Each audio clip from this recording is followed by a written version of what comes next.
आज हमने पढ़ना था रिफ्लेक्स सेक्शन के बारे में।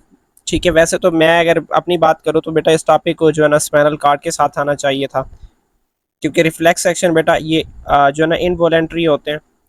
ठीक है, ये और आपको पता है जो हमारे बेटा जो स्पाइनल कॉर्ड है वो क्या है, वो ज़्यादातर इनवॉलेंट्री एक्शंस को बेटा क्या करता है, कंट्रोल करता है। तो बेहतर था बेटा इस टॉपिक को अगर हम स्पाइनल कॉर्ड के साथ पढ़ लेते, बट आपकी बुक में इसको पहले दिया हुआ है तो चले इसको हम पढ़ लेते हैं।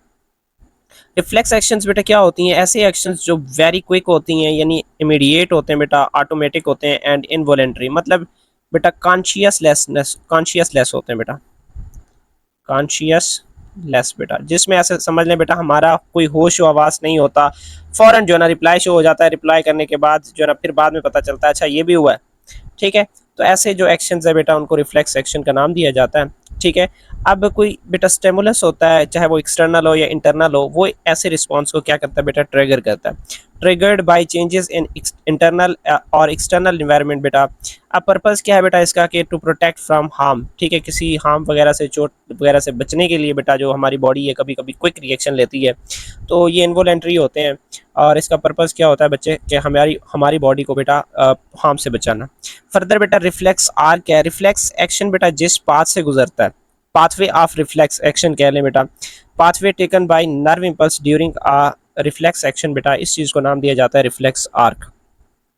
Involves a specific route from stimulus to response बेटा। ठीक है, जब ये स्टिमुलस आप यहाँ पे कह लें बेटा, ये निडल है बेटा, अब ये स्टिमुलस है, अब इस स्टिमुलस से बेटा जो मैसेज है वो आपके कंट्रोल सेंटर तक जाता है, कंट्रोल सेंटर से वो कहाँ तक आता है बच्चे, इफेक्टर तक आता है। तो मतलब इसका स्पेसिफिक एक पाथवे होगा जिसके जरिए क्या होगा बेटा, उसकी मतलब मूवमेंट होगी बेटा। ठीक है, मतलब जो रिफ्लेक्स आर्क है वो जनरेट होगा, उसकी जो पाथवे होगी वो ये पाथवे जो मैं यहाँ पे आपको ड्रा कर रहा हूँ बेटा, ये पाथवे।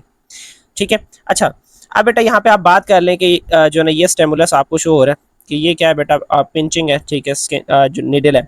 अब बेटा ये सेंसरी जो ना, ये रिसेप्टर जो है ना, यहाँ पे सेंसरी रिसेप्टर मौजूद थे, उन्होंने मैसेज को गेन किया और उसके बाद सेंसरी न्यूरॉन के जरिए बेटा उस मैसेज को कहाँ ले गया बेटा, ये जो स्पाइनल कार्ड है वहाँ पे लेके।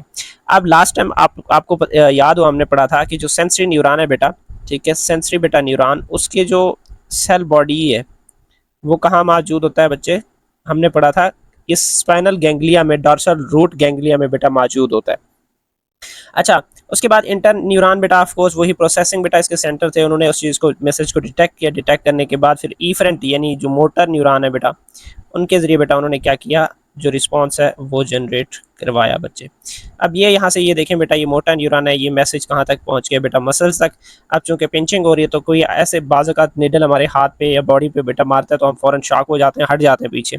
तो ऑफ कोर्स बेटा इसमें हमारी क्या होती हैं, जो मसल्स हैं वो इन्वॉल्व होती हैं। ओके बेटा, आगे नेक्स्ट है कंपोनेंट ऑफ रिफ्लेक्स आर्क। एक रिफ्लेक्स आर्क के दौरान कौन कौन से बच्चे कंपोनेंट होते हैं।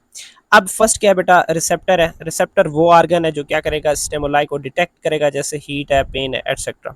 अब उसके बाद बेटा सेंसरी न्यूरॉन है। अब जो मतलब स्टिमुलस बेटा डिटेक्ट होता है, डिटेक्ट होने के बाद बेटा उसके जो इन्फॉर्मेशन है वो सेंसरी न्यूरॉन के जरिए जाता है, और ऑफ कोर्स बेटा अब जो मैसेज है वो in the form of impulses जाएगा टुवर्ड द स्पाइनल कॉर्ड बेटा।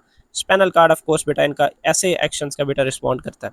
फर्दर वो स्पाइनल कार्ड में बच्चों क्या मौजूद होती हैं, इंटर न्यूरॉन मौजूद होती हैं। अब इंटर न्यूरॉन के पास बेटा वो मैसेज जाता है, ठीक है, और ऑफ कोर्स बेटा ये इंटर न्यूरॉन कहाँ मौजूद होगी, स्पाइनल कार्ड में। अब जब इस बेटा मैसेज को रीड किया जाता है, डिटेक्ट किया जाता है, देखा जाता है कि एवरीथिंग इज ओके, फिर क्या होता है बेटा, जो मोटर न्यूरॉन है वो क्या करता है, इफेक्टर्स को बेटा सिग्नल मैसेज सेंड करता है, मतलब मोटर न्यूरॉन के जरिए जाता है। ये जो यहाँ पे आप देख लें कि ये रिलाई क्या है बेटा, ये न्यूरॉन है, मतलब वही इंटर न्यूरॉन है। अब इन्होंने सारा कुछ डिटेक्ट कर लिया, अब मसला पता चल गया, अब रिस्पॉन्स करना है। तो बेटा अब वो जो रिस्पॉन्स है वो मोटर न्यूरॉन के जरिए कहाँ पहुँचेगी, इस इफेक्टर तक बेटा पहुंचेगी। अब वो जो इफेक्टर्स हैं बेटा, वो मसल या जैसे कि ग्लैंड हो सकते हैं, तो वो क्या करेंगे, रिस्पॉन्स शो करेंगे। अगर मसल्स हैं तो बेटा वो कंट्रैक्शन में इन्वॉल्व होंगे। अच्छा बेटा, उसके बाद रिफ्लेक्स आर्क है, उसकी एग्जांपल ये हमारे बुक में दी हुई है। अब फॉर एग्जांपल बेटा ये कोई स्टिमुलस है, हीट वगैरह बेटा, अब आपको पता है ऑफ कोर्स क्या हुई है, हीट है तो पेन होगी। अब सेंसरी रिसेप्टर ने बेटा इस चीज़ को डिटेक्ट किया, डिटेक्ट करने के बाद इसका जो मैसेज है बेटा वो हमारे इस स्पाइनल कार्ड के बेटा इंटर न्यूरॉन तक पहुंचेगा। इंटर न्यूरॉन से फिर फर्दर बेटा वेंट्रल रूट के जरिए जो हमारे इफेक्टर आर्गन है बेटा वहां तक पहुंचेगा। इफेक्टर आर्गन आपको पता है ये क्या बच्चे, मसल है।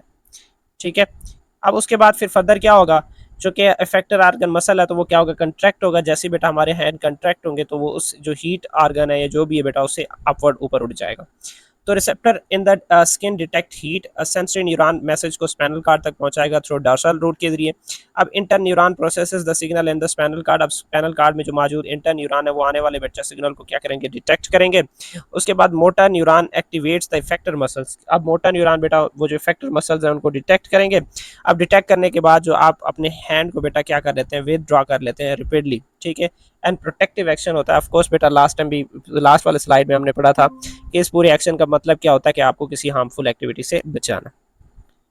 तो बच्चे ये हमारा एक मतलब टॉपिक था, ये ओके है।